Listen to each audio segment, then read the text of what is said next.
lại cái tích và này dan Ayusia như một yang lain lah. Nah, mức của nhập đây dan năm đấy, nhiều đây. Cái này để nhập kênh có mà qua rồi đấy. Lên đang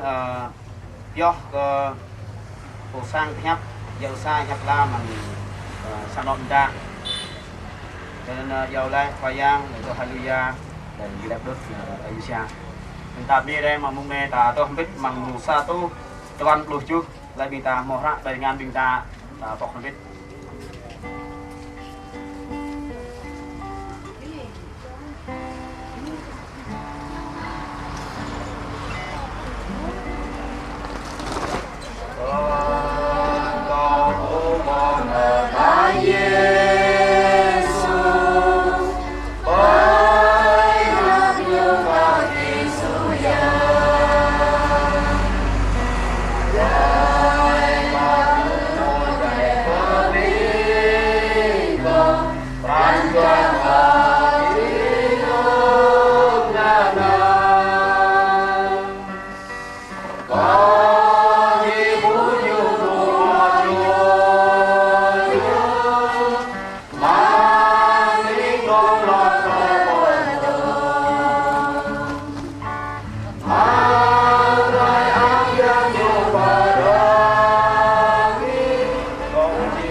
makan naik kok naik not ini mau nak les ajaเลยนักมันเลยนักปลานักจอบเลยปลาแล้วอยากได้ปลาจะหายปลาได้สิ่งนั้นเลยแล้วก็chúng ta sẽดูrất cái này và còn bạn đấy làm cái mình được lên là mình và mình tự mút na bằng cái lời rằng là ta ấy cho biết nên cô thì ta thật ra rằng là nhà ấy để doa có hạt mình chẳng số luôn của tâm ra sản nó ở phía ban bên mới thì tâm các sạc ở đây là nơi em hoa bạ lá xài chơi thì các bạn lá này là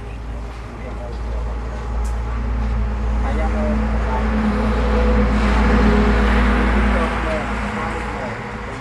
มันก็เลยเราก็ต้องมายัดที่ชามเด็กยุคเลยในเวทีเราเป็นตั้งอย่างนั้นเอาหน้าไปเป็นอาบเลยดูได้พยายามเลยครับมันมีไฟที่มันห่างตั้งแต่ไฟที่มันเองสุดกว่าเบิร์ดสุดกว่าในทางอย่างคนลูกค้ารักเนี่ยจะต้องยิงไปได้